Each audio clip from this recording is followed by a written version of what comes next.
Hello everyone.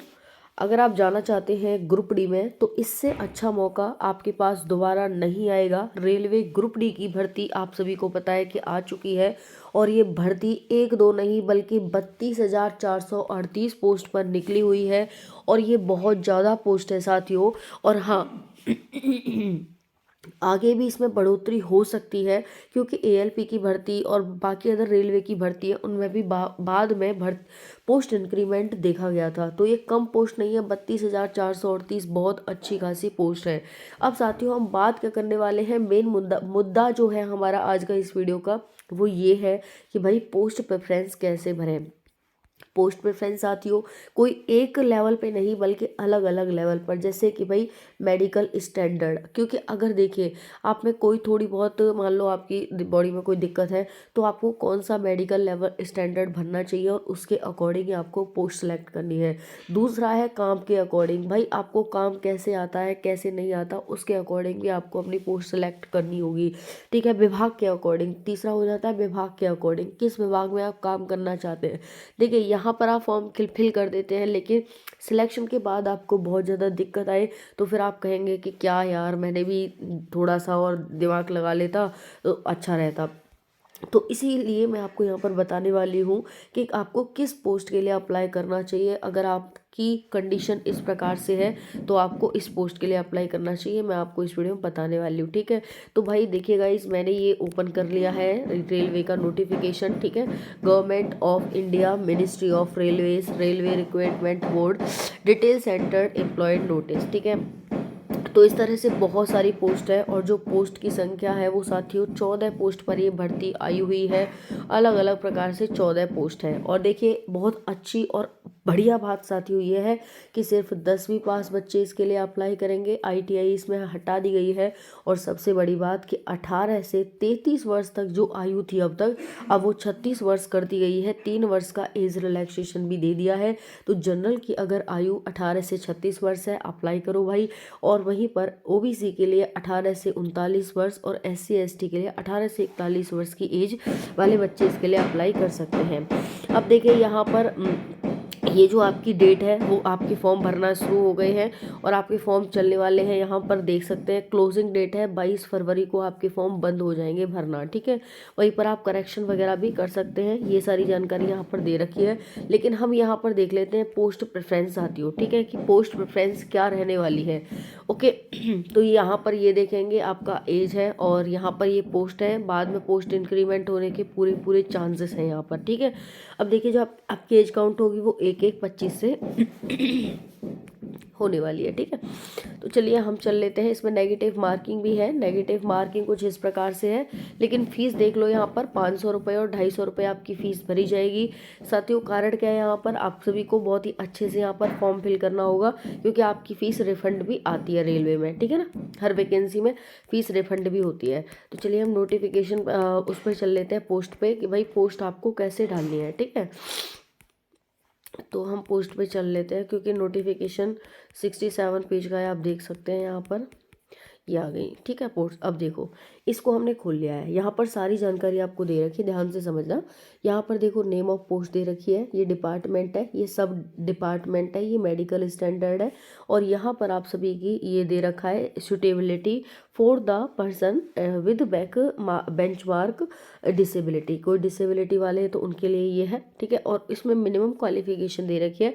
देखो सबसे अच्छी बात है कि भाई आप किसी भी पोस्ट के लिए अप्लाई करना चाहते हैं, किसी भी पोस्ट के लिए, तो आप सिर्फ 10th पास है तब भी अप्लाई कर सकते हैं। लेकिन इससे पहले मतलब काफ़ी समय पहले मतलब कुछ दिन पहले जब स्टार्टिंग में नोटिस आया था उसमें सिर्फ ये था कि एक दो पोस्ट ही 10th वालों के लिए रखी गई थी, ज़्यादातर पोस्ट थी वो यहाँ पर आईटीआई वालों के लिए थी।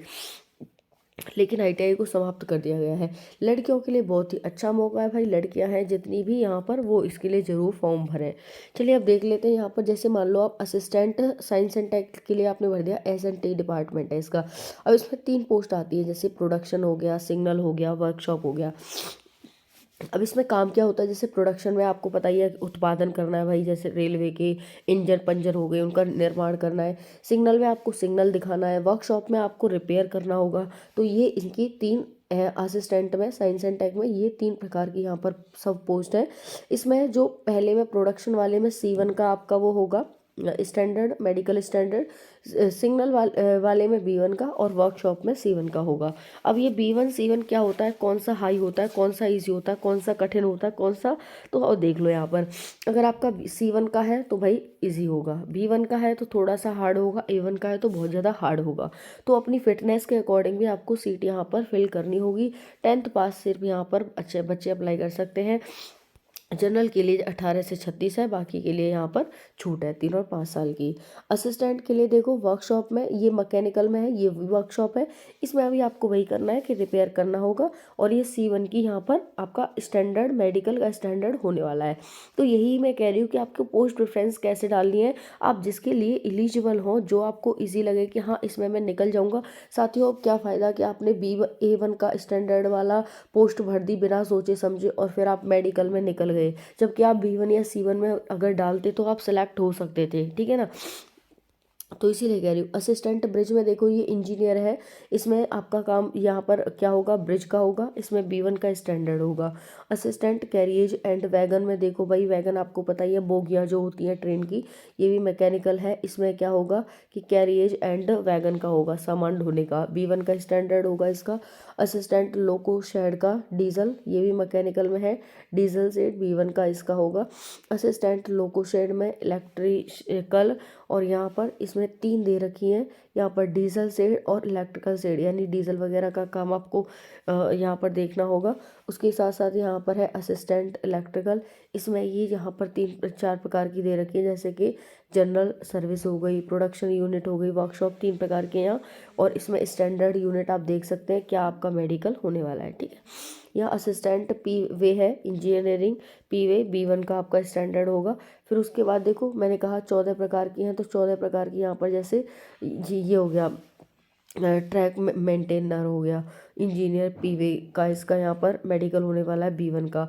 सब डिपार्टमेंट इसमें पीवे है। पॉइंटमैन में देख लो, इसी ट्रैफिक का काम होता है इसमें, और इसमें A2 का है भाई, हार्ड होता है, ठीक है, पॉइंटमैन में हार्ड होता है। तो जितने भी साथी पॉइंटमैन में अप्लाई कर रहे हैं वो अपना देख लेना स्टैंडर्ड, यहाँ पर मेडिकल स्टैंडर्ड भाई A2 का होगा, हार्ड होगा और बढ़िया अच्छा खासा होगा, ठीक है ना। तो ये यहाँ पर देख लेना।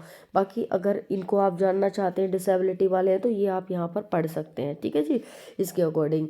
असिस्टेंट TLC हो गया, ALC हो गया, ठीक है, ये TLAC का, तो यहाँ पर B1 C1 A3 का होता है भाई इसका, तो असिस्टेंट मशीन का A3 का स्टैंडर्ड होता है। तो यही था साथियों आपको जो बताना था।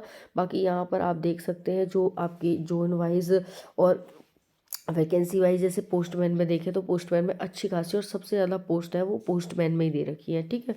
बाकी आप यहाँ पर इसे देख सकते हैं, टेलीग्राम पर भी आपको मिल जाएगा ये, ठीक है। तो मैंने यहाँ पर डाउनलोड कर ही रखा है, और मैं इसे टेलीग्राम पर भी डाल दूँगी, तो देख लेना। यहाँ पर सारा नोटिस आप देख सकते हैं, पूरा आपके लिए ये भाई ये नोटिस।